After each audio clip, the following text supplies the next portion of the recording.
welcome to day 6 of the core strength challenge, and today we'll be working on the hip flexors, mainly looking at the psoas, which is the muscle that connects your spine to your hip and to your leg, so it's a very important muscle for stability.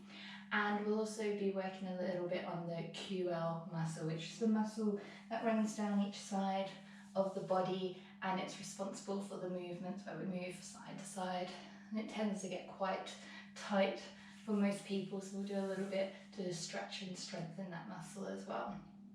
So we'll start in a child's pose. So you just bringing your feet together, hips come towards the heels. If that doesn't feel comfortable for you, you can always put some padding behind the shins of the legs. And then just bring your forehead down to the ground, arms out in front. The hips can be a little bit more raised if that feels better for you. Just see where you are today.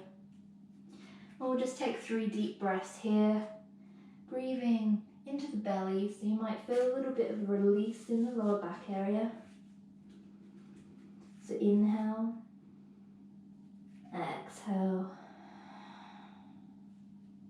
inhale, exhale. One more time, inhale, exhale. Then from here, start to walk your hands over towards the left side, keeping your forehead down to the ground. You might notice that you start to get a stretch down the side body. So really stretching into that QL muscle, while also contracting the QL muscle on the opposite side. Try and see if you can keep your sitting bones pulling back so the hips aren't coming off the heels too much. Try and keep those hips in line. We'll just hold it for 3 more rounds of breath.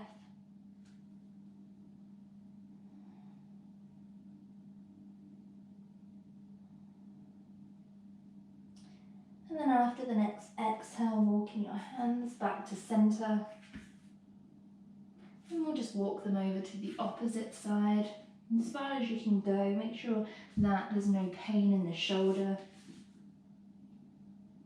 And again, trying to keep the sitting bones back towards the heels so the hips are in line.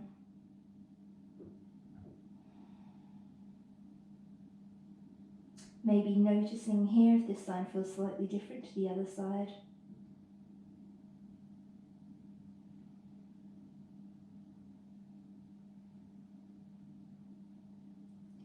And then after the next exhale, just walking the hands back to center, and then slowly walking the hands up. So we'll make our way onto our backs now. We'll do a little bit of work for the psoas muscle.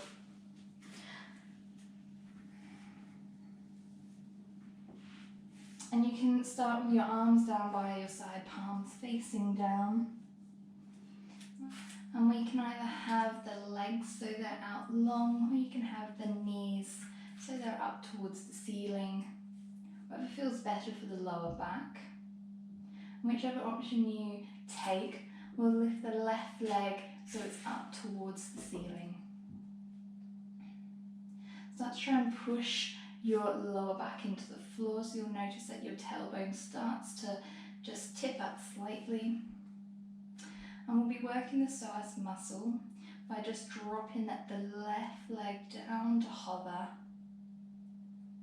And on the inhale, pull the navel in, push the lower back into the floor to raise.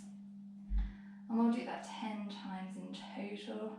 Just dropping the leg down, inhale to raise. Exhale, dropping the leg down. Inhale, pull the navel in, raise the leg. Dropping the leg down. Inhale to raise. Like I said, you can do this with the opposite leg bent if that feels better for the lower back. You might notice that if you take this option, the leg's a bit straighter on the way up, but whichever option you take, it's working the same muscle. We got 3 more of these. Inhale for 3, 2, 1, and then releasing the legs, bringing the soles of the feet to the floor and just wipe the legs side to side.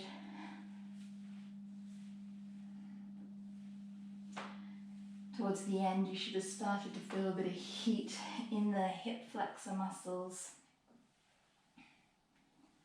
And we'll do the same on the opposite side, so arms down by the side.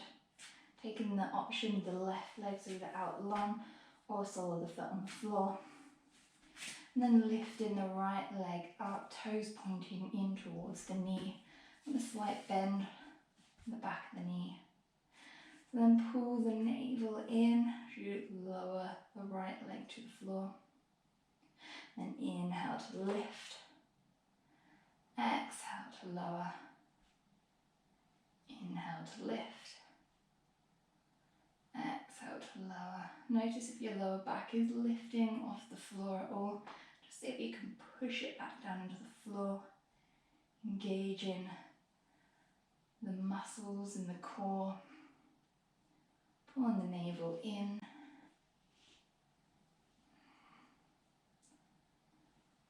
We've got 4, 3, 2, 1. And release the legs again, soles of the feet to the floor, and just start to window wipe the legs, releasing any tension that you might feel in the lower back.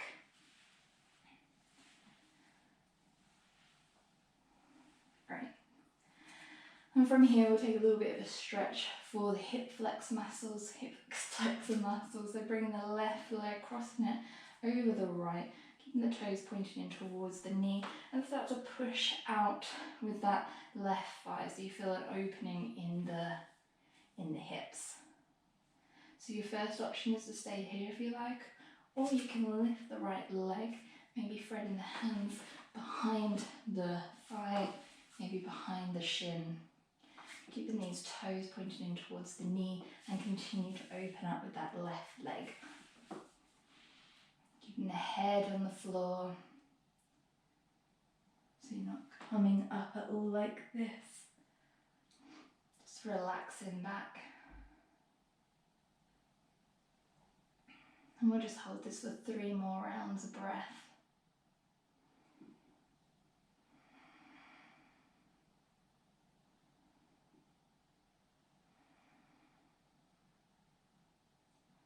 And then after the next exhale, just release the legs and cross the left leg. We'll take it to the other side, so lifting the right leg, crossing it over the left, and the toes pointing towards the knees, opening up with that right leg.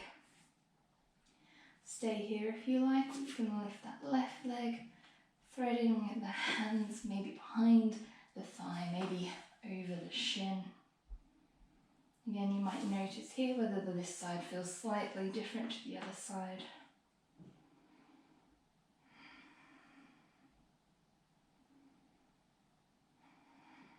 And just remember to keep breathing here.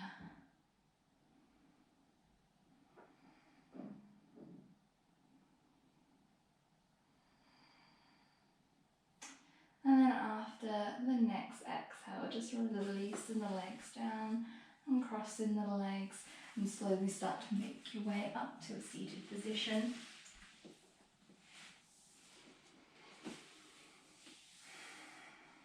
And that's the end of day 6. I hope you enjoyed it, and I hope to see you back for tomorrow, day 7. Have a great day. Thank you. Namaste.